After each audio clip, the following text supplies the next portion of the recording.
कहते हैं चैत्र महीने की तृतीया तिथि को बिना नमक का भोजन कर कर, सुबह बिना नमक का भोजन करें, एक समय फलाहार करें बिना नमक का, और तुला दान के बराबर एक पलड़े में अपन बैठकर 8 वस्तुएं तुला की रख कर जो दान दे देता है वो नारी कभी विधवा होकर नहीं जाती, 7 जन्म तक अखंड सौभाग्यवती रहती है। अखंड सौभाग्य, 8 सौभाग्य सूचक वस्तुओं का जो दान करता है वो जीवन में कभी विधवा नहीं होता। महाराज वो 8 वस्तुएं बताई हैं। पहला कुमकुम, दूसरा पुष्प, चाहे लाल हो चाहे सफेद हो चाहे पीला हो, पुष्प कोई भी हो। तीसरे नंबर पर है चंदन, चौथे नंबर पर है तांबुल,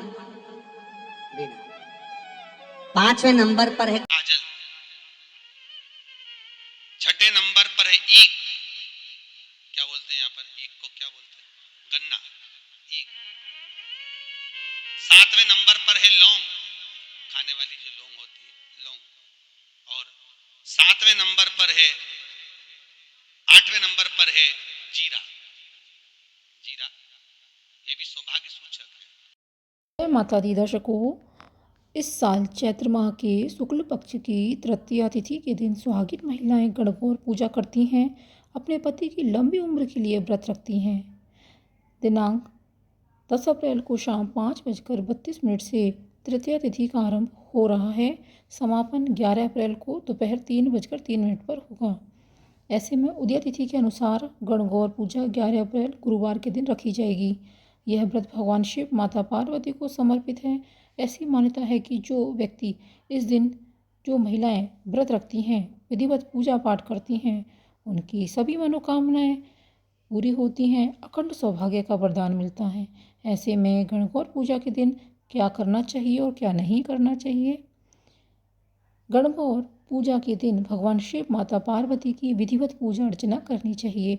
इस दिन महिलाएं ब्रह्म मुहूर्त में उठकर स्नान ध्यान करती हैं। गणगौर पूजा के दिन सुहागिन महिलाएं 16 श्रृंगार जरूर करें। गणगौर पूजा का व्रत अविवाहित महिलाएं भी रखती हैं। इससे अखंड सौभाग्य का वरदान मिलता है। गणगौर पूजा के दिन मिट्टी पीली होनी चाहिए और इस दिन मन को शांत रखें और भजन कीर्तन करें। भगवान शिव की पूजा करने के दौरान मंत्रों का जाप करें। इस दिन माता पार्वती को सुहाग की सामग्री अर्पित करें। इससे दाम्पत्य जीवन में चल रही परेशानियां दूर होती हैं। गणगौर पूजा के दिन वाद विवाद बिल्कुल भी ना करें। इस दिन किसी ब्राह्मण को घर से खाली हाथ ना लौटाएं। गणगौर पूजा के दिन जो महिलाएं व्रत रखती हैं वे सोने से बचें। इस दिन किसी भी व्यक्ति को अपशब्द ना बोलें। इस दिन तामसिक चीज़ों के भोजन से भी बचना चाहिए। अगर सुहागिन महिलाएं इस दिन व्रत रखती हैं तो क्या करना चाहिए और क्या नहीं, इन बातों का विशेष ध्यान आप जरूर रखें। गणगौर पूजा के दौरान आप ओम उमा महेश्वराभ्याम नमः मंत्र का जाप जरूर करें या ओम ऐं ह्रीं क्लीं महागौरे नमः मंत्र का जाप कर सकती हैं। इन मंत्रों का जाप करने से अखंड सौभाग्य की प्राप्ति होगी। साथ में माता पार्वती को मालपुआ बेहद पसंद है, उन्हें भोग के रूप में अर्पित करें। उसका दान करने से सभी तरह की समस्याओं का समाधान हो जाता है। इस दिन व्रत रखने से कुंवारी कन्या को उत्तम पति मिलता है। सुहागिनों का सुहाग अखंड रहता है।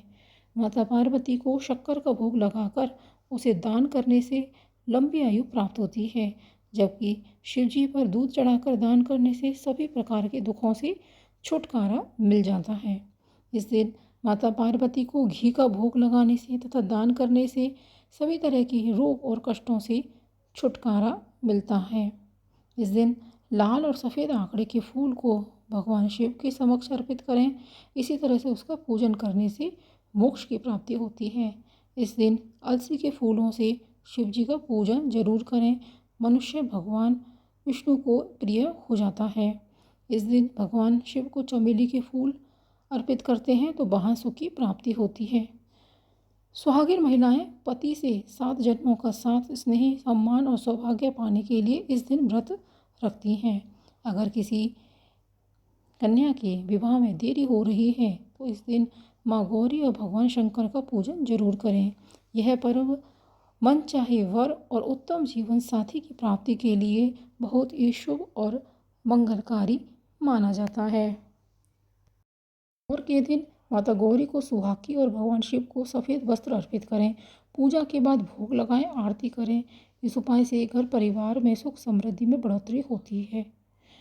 स्नान उपटन का प्रथम चरण श्रृंगारों में आता है।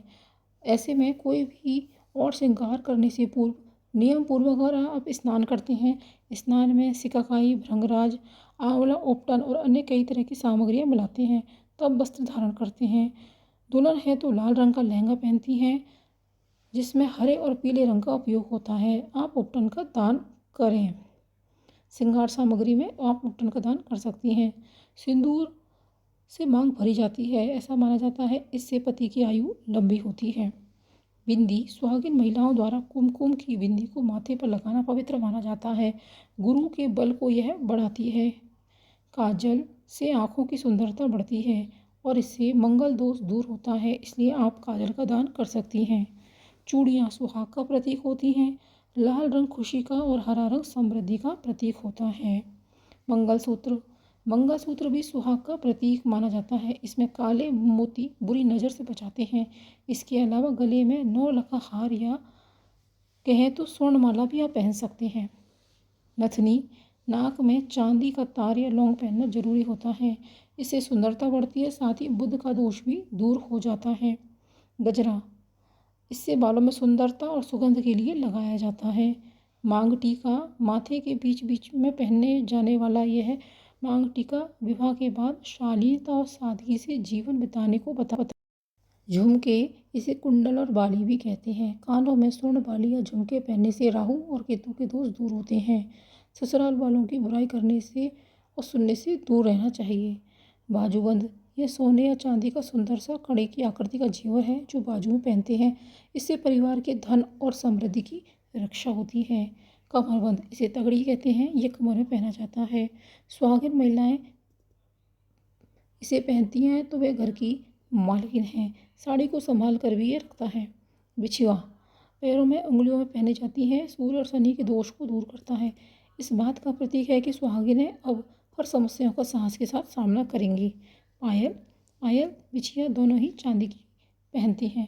अंगूठी, विवाह के पूर्व मंगनी के दौरान पत्नी और पति एक दूसरे को पहनाते हैं।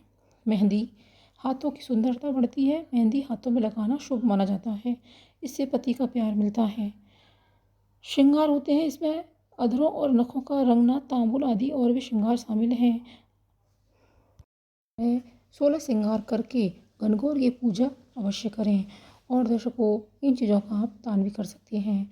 भक्तों, अगर शाम के समय गणगौर के दिन प्रदोष काल में आप एक दिया मिट्टी का घर के बाहर जलाती हैं तो शिव और पार्वती शाम के समय जब भ्रमण में निकलते हैं तो प्रदोष काल में जो दिया लगा होता है उससे भगवान शिव और माता पार्वती का आशीर्वाद आपको प्राप्त होता है। आपके घर में उनकी कृपा बनी रहती है। तो इन उपायों को आप गणगौर 11 अप्रैल के दिन शाम को प्रदोष काल में ज़रूर कीजिएगा। आपके जीवन में सुख समृद्धि का वास होगा। सभी मनोकामनाएं भगवान शिव और माता पार्वती पूरी करेंगे। इस वीडियो को ज़्यादा से ज़्यादा शेयर कीजिएगा, लाइक कीजिएगा और कमेंट बॉक्स में हर हर महादेव, जय माता दी अवश्य लिखिएगा। मिलते हैं एक नई वीडियो के साथ। धन्यवाद। ओम नमः शिवाय। हर हर महादेव।